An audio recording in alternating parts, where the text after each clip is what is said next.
Apakah Anda siap mendengarkan Roh Kudus dan terbuka pada pemahaman iman yang lebih mendalam?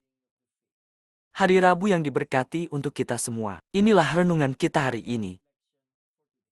Holy Spirit, make my heart open to the Word of God.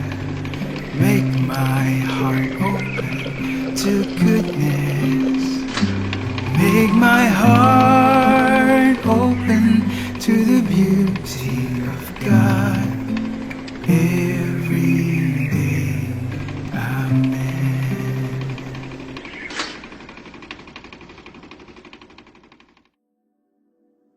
Santo Polikarpus lahir pada tahun 69 Masehi dan merupakan seorang uskup Kristen di Smyrna, wilayah Turki modern. Irenaeus dan Tertullianus, yang keduanya adalah bapa gereja awal, menulis bahwa Polikarpus adalah murid Rasul Yohanes. Santo Hieronymus juga menulis bahwa Rasul Yohaneslah yang menahbiskan Polikarpus sebagai uskup Smyrna. Polikarpus dianggap sebagai salah satu dari 3 bapa apostolik utama, bersama Clemens dari Roma dan Ignatius dari Antioquia.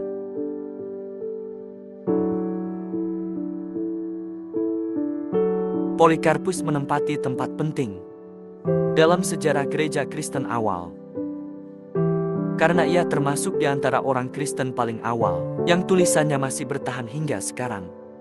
Ia hidup pada masa setelah wafatnya para rasul, ketika berbagai penafsiran tentang ajaran Yesus mulai diajarkan. Perannya adalah meneguhkan ajaran yang benar melalui hubungannya dengan Rasul Yohanes. Karena kesaksian Polikarpus sangat dihargai sebagai saksi tradisi asli ajaran para rasul. Melalui surat-suratnya, ia memperkaya teologi Injil Santo Yohanes dengan membelah doktrin inkarnasi, menyebut Yesus sebagai Putra Allah, Imam Agung yang kekal, dan bahwa kepadanya segala sesuatu di surga dan di bumi ditaklukkan. Dialah yang disembah oleh segala makhluk dan yang akan datang sebagai hakim orang hidup dan orang mati.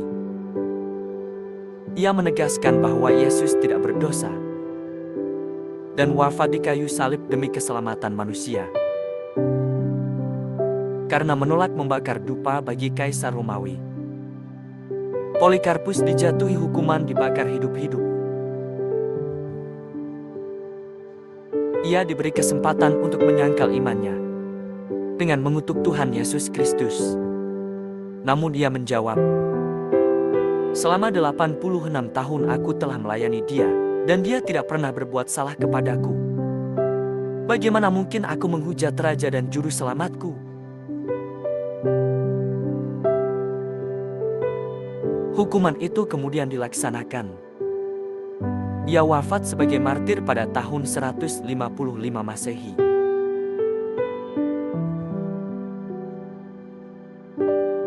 Dalam bacaan Injil hari ini, Yesus menyatakan bahwa Roh tidak akan berbicara atas kehendaknya sendiri, terpisah dari Bapa maupun Putra. Kita melihat karya Roh Kudus ini, terutama dalam diri para nabi Israel yang diilhami Roh untuk menyampaikan kebenaran meskipun menyakitkan, yang akhirnya menunjuk kepada kabar baik tentang kedatangan Mesias.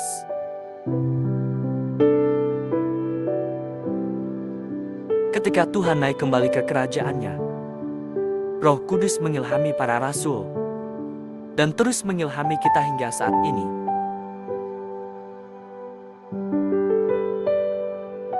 Seringkali sulit untuk menemukan inti kebenaran sejati. Demikian juga yang dialami para rasul. Walaupun Yesus telah mengatakan segala sesuatu yang ia dengar dari Bapa, masih banyak hal lain yang ingin ia sampaikan. Maka Yesus menjanjikan Roh kebenaran yang akan menuntun dan berbicara kepada mereka dan juga kepada kita, supaya kita semua dapat mengambil bagian dalam kemuliaan ilahinya. Dunia seringkali sulit memahami bahwa Allah mau melakukan sesuatu yang begitu baik dan penuh kasih. Namun katekismus mengajarkan bahwa Allah yang sempurna dan penuh kebahagiaan dalam dirinya sendiri, dalam rencana kasih-Nya, menciptakan manusia agar mengambil bagian dalam kehidupannya yang penuh kebahagiaan. Untuk melaksanakan hal itu ketika genap waktunya, Allah mengutus putranya sebagai penebus dan juru selamat.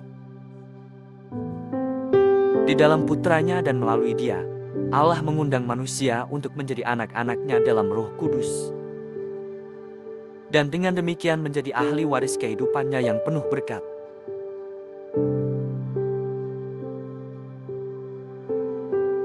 Mungkin Santo Yohanes pernah tergoda untuk tidak lagi mencari pemahaman baru tentang pesan Kristiani setelah Yesus naik ke surga.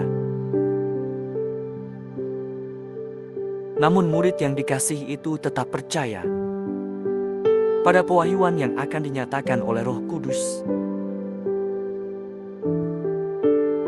Gereja pada zaman Santo Yohanes, seperti juga sekarang dan selamanya, terus berusaha memahami dan menghidupi iman sebagaimana diperintahkan Yesus.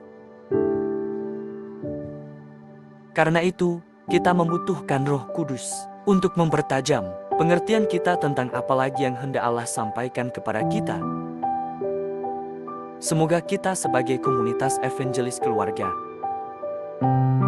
menjadi seperti Santo Polikarpus yang berpegang teguh pada ajaran dan pewahyuan Roh Kudus dengan iman dan keyakinan yang teguh. Apapun harga yang harus dibayar, marilah kita berdoa dalam nama Bapa dan Putra dan Roh Kudus. Amin. Bapa kami di surga, aku memuji dan memuliakan Engkau, karena Engkau menganggapku layak menerima Roh-Mu pada saat ini, agar aku yang diundang untuk termasuk dalam persekutuan para martir tidak menjadi gentar, melainkan dengan rela mengambil bagian dalam penderitaan Kristus. Semua ini aku doakan dalam nama Yesus yang kudus. Amin. Dalam nama Bapa dan Putra dan Roh Kudus. Amin. Tuhan memberkati keluarga Anda saudara-saudari. Tuhan memberkati Couples for Christ dan Gereja Katolik kita.